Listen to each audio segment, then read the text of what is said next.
In the next 20 minutes, I hope to shed some light on some of these questions. How is the EU managed and financed? What is the UK rebate? Who pays what? And how much does the UK contribute? And what are the principles guiding the expenditure? How is the EU revenue actually allocated? So what is the budget spent on? What is it spent on in the UK? Who actually manages the budget? And who checks how the money is spent? We've already alluded to this fact that the budget, has it ever been signed off? And I'll say a little bit more about that. So, first of all, who is responsible? Well, it is the European Commission. They propose a draft budget in terms of how much and where they want to spend money, and also how that money is going to be raised. Then the Council has to adopt a position, and that has to be a unanimous vote, and it also has to agree with the European Parliament. If their views diverge, which they do, a conciliation committee is convened to find a compromise, and that can be a fairly lengthy process. So, where does the money actually come from? So there are three main sources of finance. What's called own resources from member states, other revenue, and any surplus that may have been hanging over from the previous year. And actually, usually it's the case, there's usually about €1 billion hanging around which haven't been used. And that helps to reduce the contributions for each member. So, what we're looking at here. So these own resources come from three particular areas. We've got what's called the GNI, Gross National Income resource, which averages out at about 0.7% of the GNI of all 28 EU countries added together. And in 2014, that was about €99 billion. Then there is revenue from VAT, and it's a fairly complicated calculation, but essentially it's a percentage of each EU country's value-added tax revenue. And then there is what's called traditional own resources, the TOR, which is a share of the import duties on non-EU products.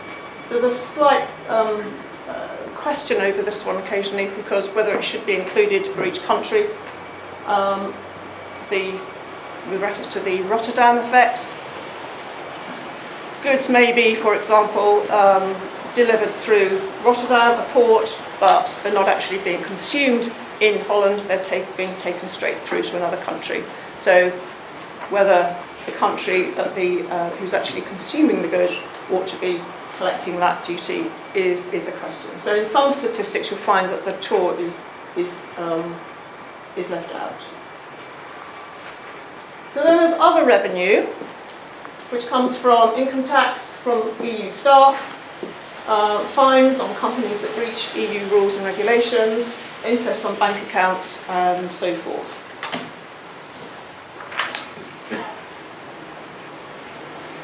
And surplus, as we mentioned before.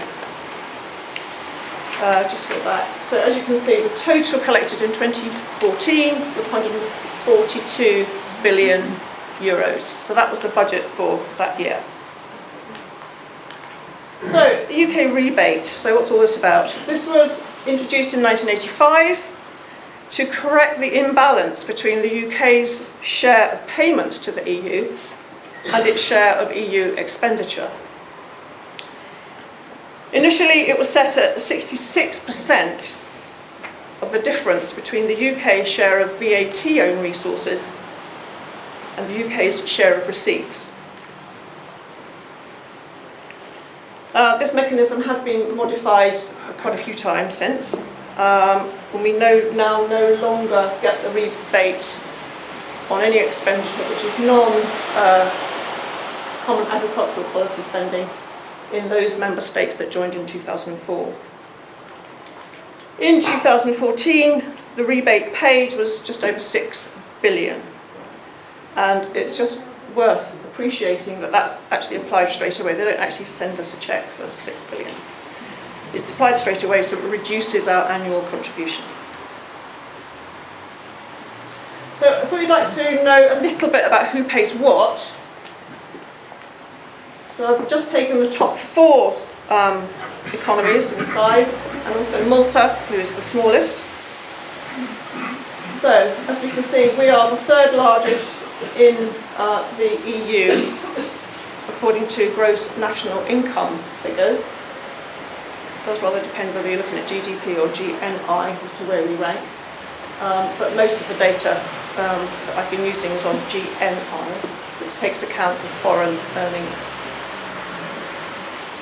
So as you can see, we are the 3rd largest, but we're actually contributing the 4th largest amount.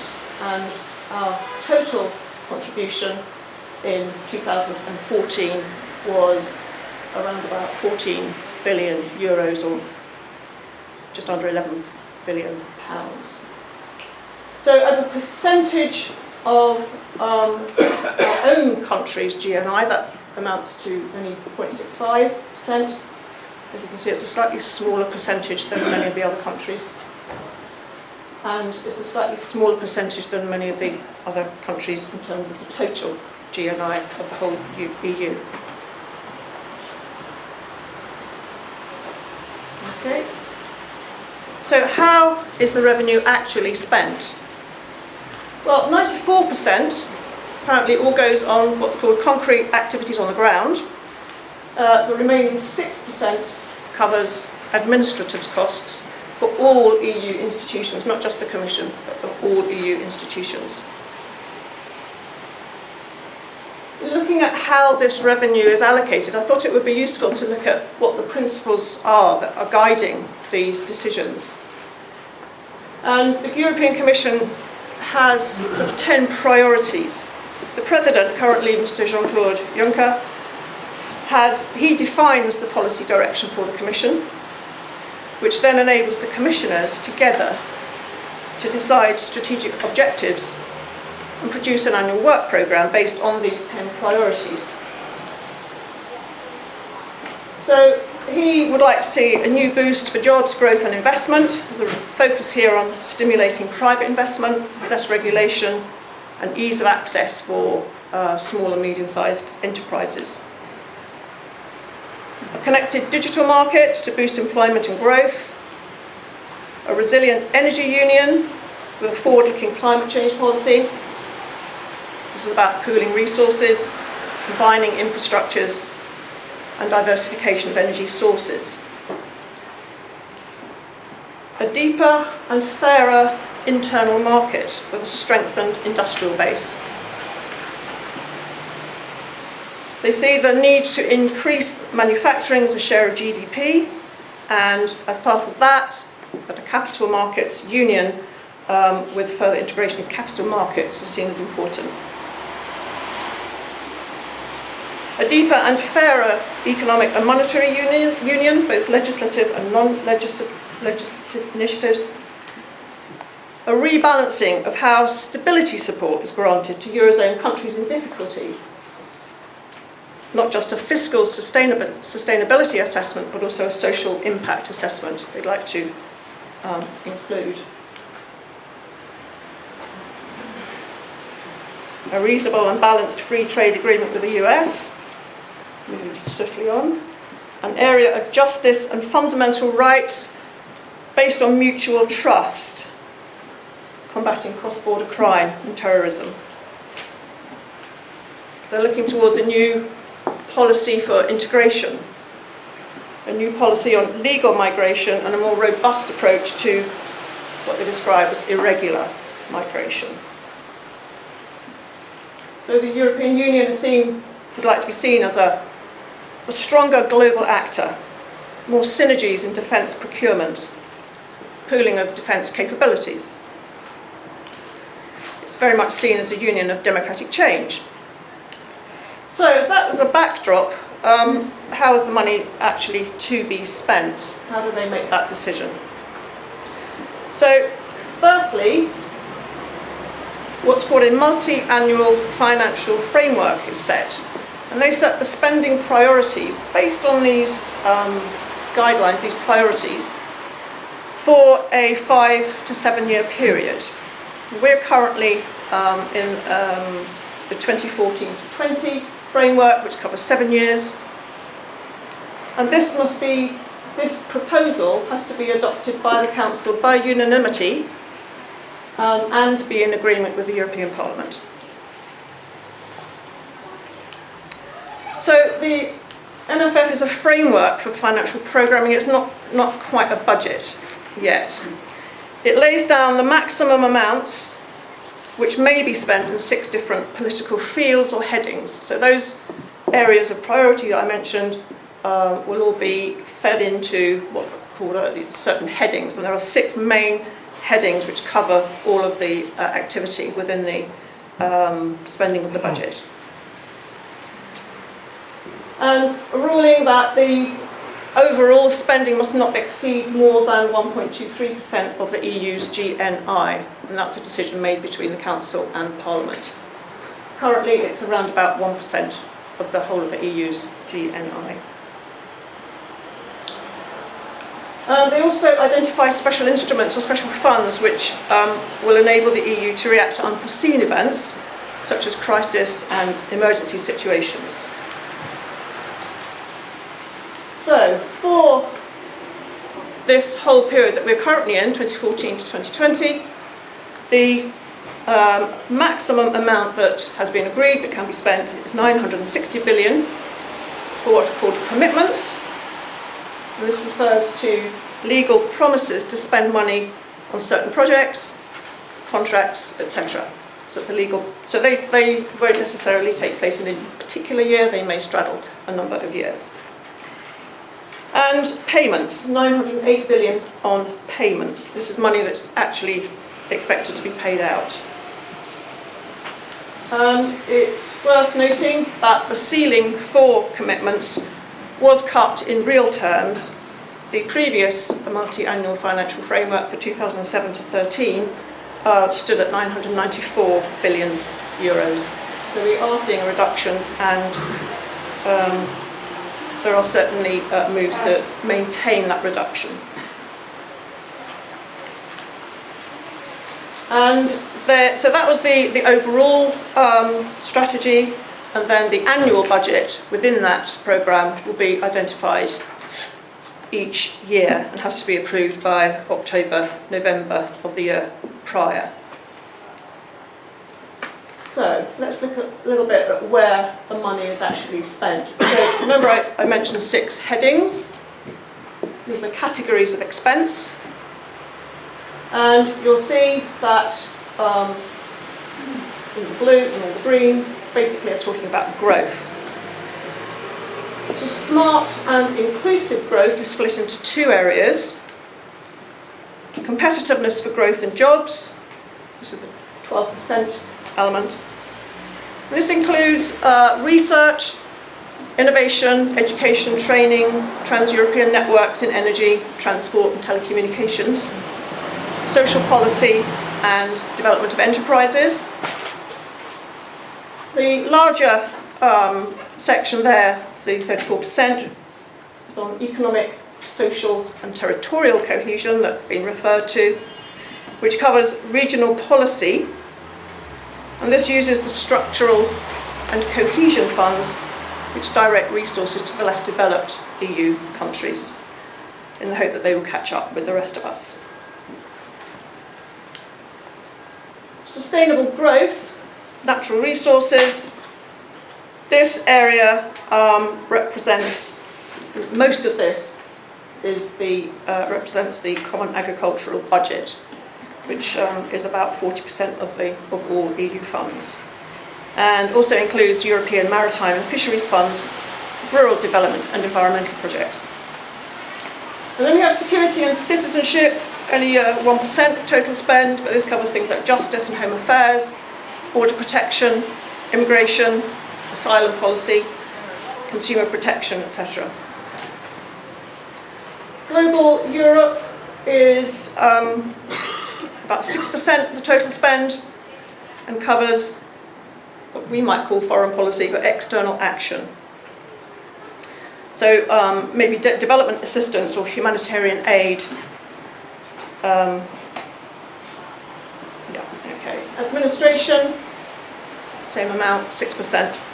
And this covers the total spend of admin expenditure, as I said before, of all EU institutions, pensions, but also European schools. Now, compensations are currently zero. This occurs when we've got a new acceding country, and they are given temporary assistance, as the last one was Croatia in 2013, to make sure that they're not contributing more to the EU budget than they're actually getting out of it in the first year. So that's currently standing at zero. So these special instruments allow for greater flexibility to respond to unexpected events. And so we have things like the Emergency Aid Reserve, which has a maximum of 280 million euros per annum, which has been used for assistance in Syria. There's the EU Solidarity Fund to help. It's been used for earthquakes in Turkey, flooding in Germany, etc. So, those headings, this is what has actually been allocated to those headings. And as you can see, the bulk goes to smart and inclusive growth, followed on by sustainable growth, and so forth. And I thought you'd like to see what was spent on in the UK. Smart and inclusive growth. So we had received 2.7 billion in 2014, 4 billion for sustainable growth, and so forth. So a total of 6.9 billion euros coming to us to cover all those projects. So how are the funds actually allocated? Well, there are different ways you can actually receive those funds. They can be grants. They might be public contracts, where they would go to tender for public procurement, or they might be in the form of loans, guarantees, and prizes. I was a bit interested in these prizes. I thought, what all that about? So there's a European Prize for Literature, financed by the Creative Europe programme, and there are other what they might call challenge prizes or inducement prizes, which offer a cash reward to whoever can most effectively meet a defined challenge, the aim being to stimulate innovation and come up with solutions to problems that apparently matter to European citizens. So, how much do we actually contribute? So this is where it gets tricky, whether we're talking about gross, net, do we include the rebate, do we not? So, I think as we've seen from the figures already, the gross amount paid into the EU budget was 12.9 billion in 2015, down from 14.4 in 2014. If we take account of the receipts, as we mentioned just now, this brings this amount down to 9.8 billion in 2014 and 8.5 in 2015. We could also reduce it a little bit more if we take account of funds which go directly to companies. The figures that we were talking about in that second point there are funds which have gone to the government. And the government generally manages those out into the economy. But there are some funds which go directly to businesses. And they amount to about 1 or 1.5 billion per year. Management is directly through the European Commission.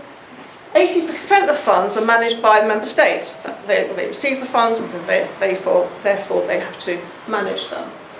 And there are some funds which go, a very small element, go to other entities.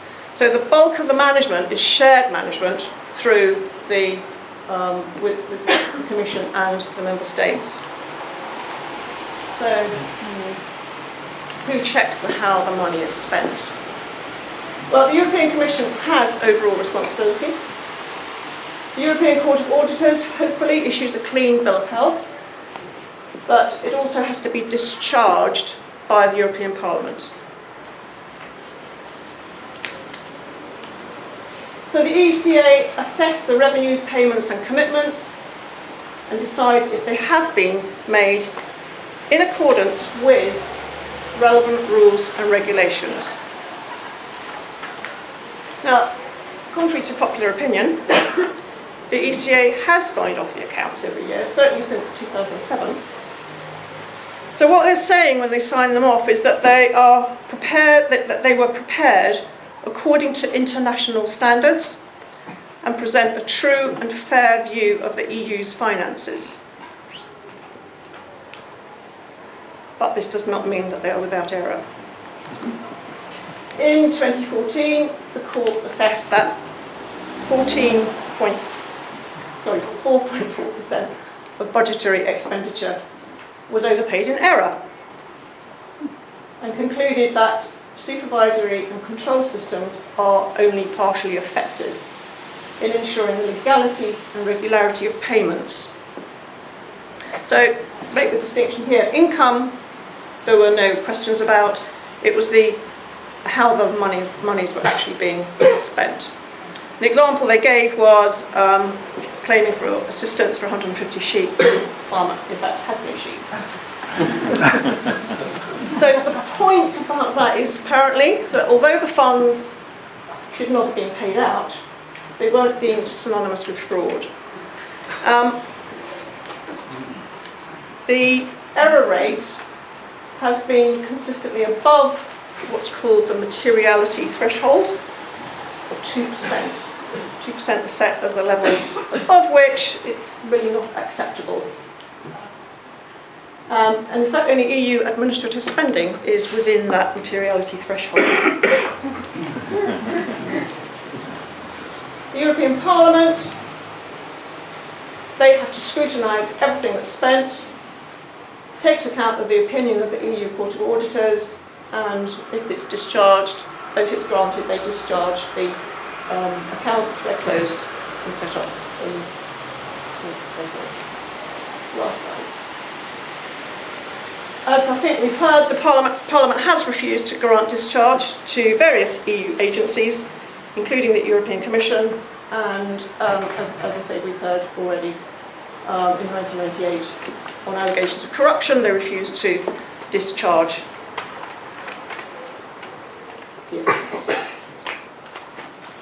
Well done.